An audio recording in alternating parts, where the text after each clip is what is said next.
I've been teaching beginning photography classes for about 9 years, and I have people come to me all the time saying, Cyrissa, tell me everything that I need to know. And then we get into the nitty-gritty of it, and here's the thing that they say. I think I can do this, but I am so nervous. And I want to tell you guys, if you are considering teaching a beginning photography class, and if you're nervous about it, I have got 4 simple tips, okay? This is straight from the horse's mouth, straight from someone who's been doing it for years. I've got 4 tips to help you feel more confident and more successful, so keep watching.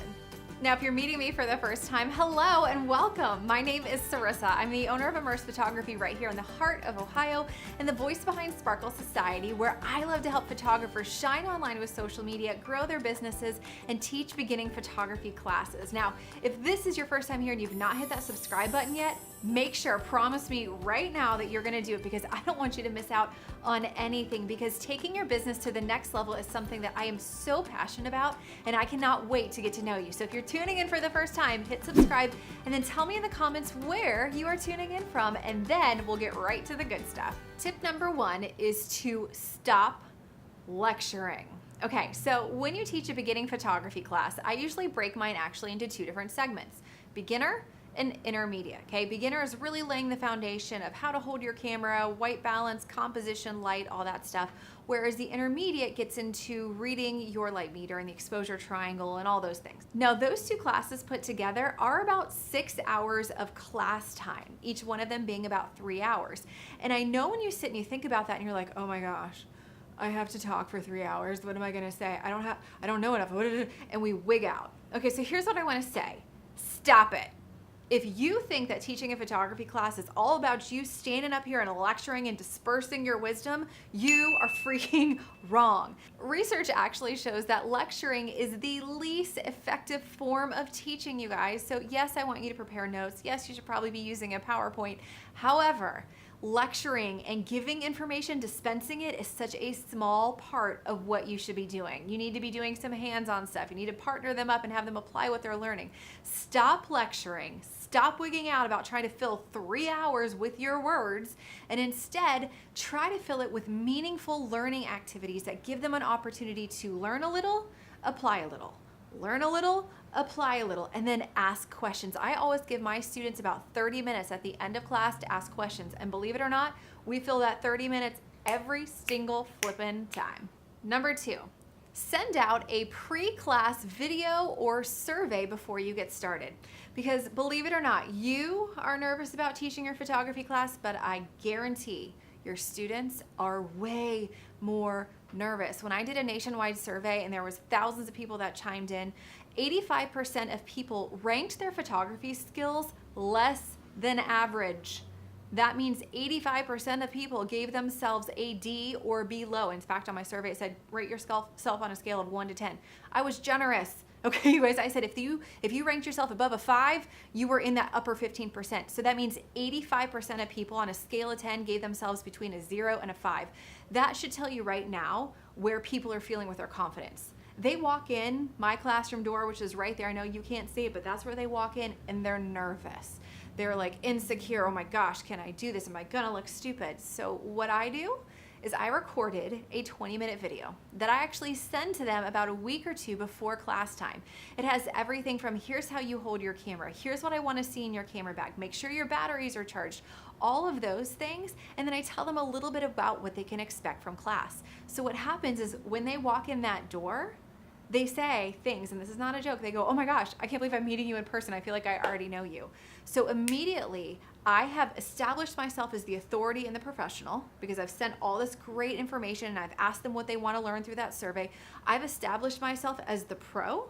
I've anticipated their needs by doing so, and when they walk in, they feel like they already know me. So now they're more comfortable, and so now all of us combined, instead of all of us being anxious and nervous, we've taken it down a notch. So you guys, by sending out a video before class, by communicating with them before they walk in your door, and by sending a survey and asking like, hey, how can I help you? What do you want to learn?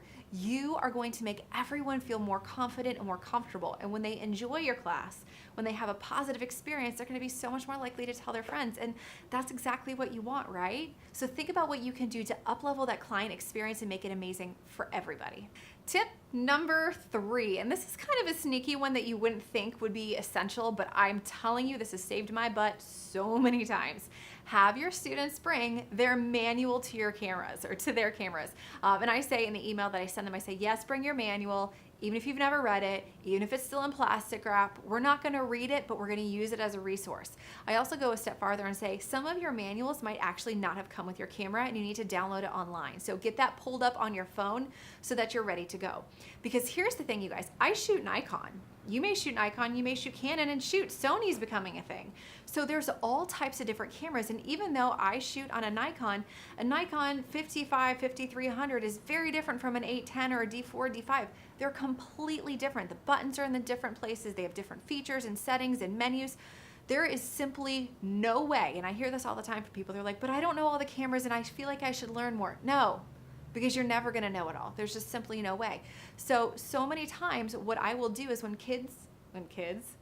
adults come into my class, I partner them. And what I do is I have them sit next to someone else who has a similar camera.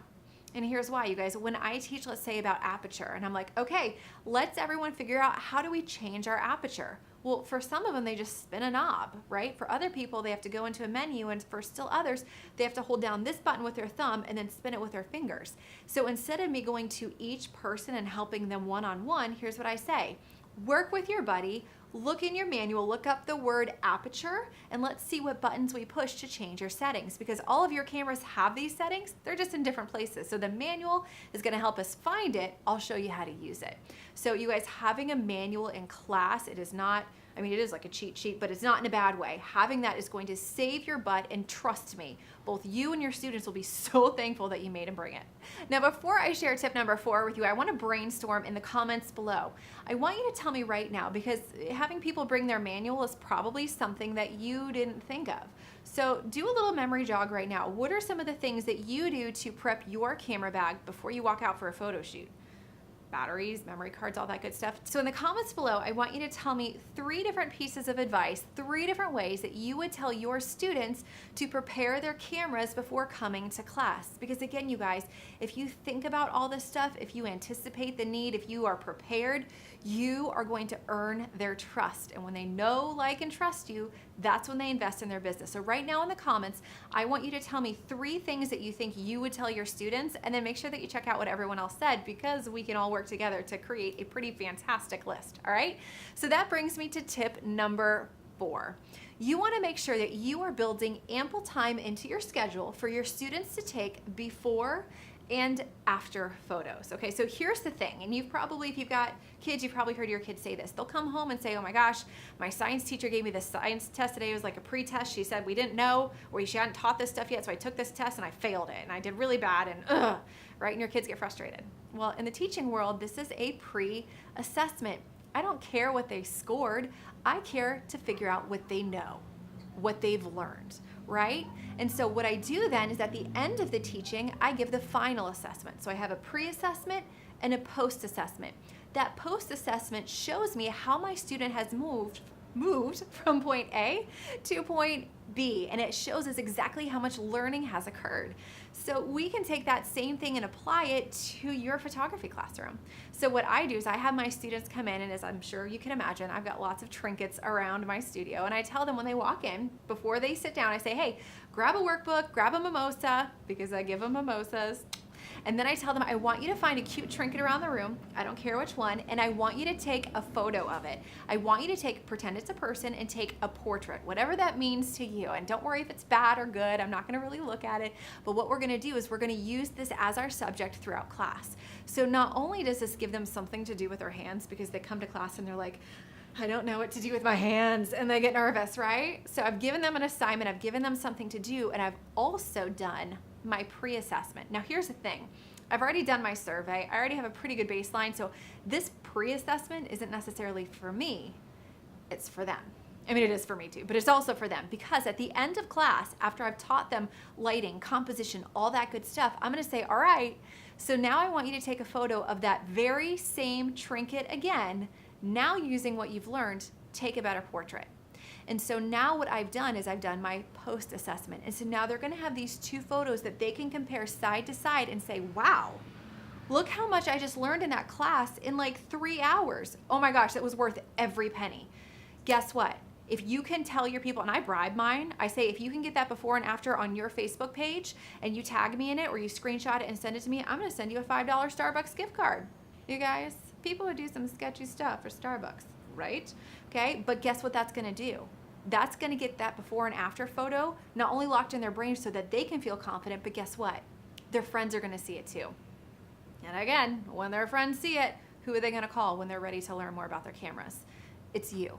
So build in the time to do post or pre and post assessment or before and after photos, because you and your students will benefit in the long run. So what did you think? I know that those tips were pretty simple and pretty elementary, but I'm telling you, doing little things like that, they will really help you calm down, help you be more confident, and your students to do the same. And if you want more tips like this, if you're ready to take your business to the next level, make sure that you have subscribed to this channel so that you don't miss anything. I would truly love nothing more than to see you succeed in your business. Now, in order to help you make that happen, down below, I'm linking a downloadable guide. It's completely free. That's gonna show you how to teach your very first photography class. And it's the 8 steps, the 8 things that I think you should do before you have students walk in your doors. It's not complicated, it's not hard, but there are things that you need to do and have prepared before you have students.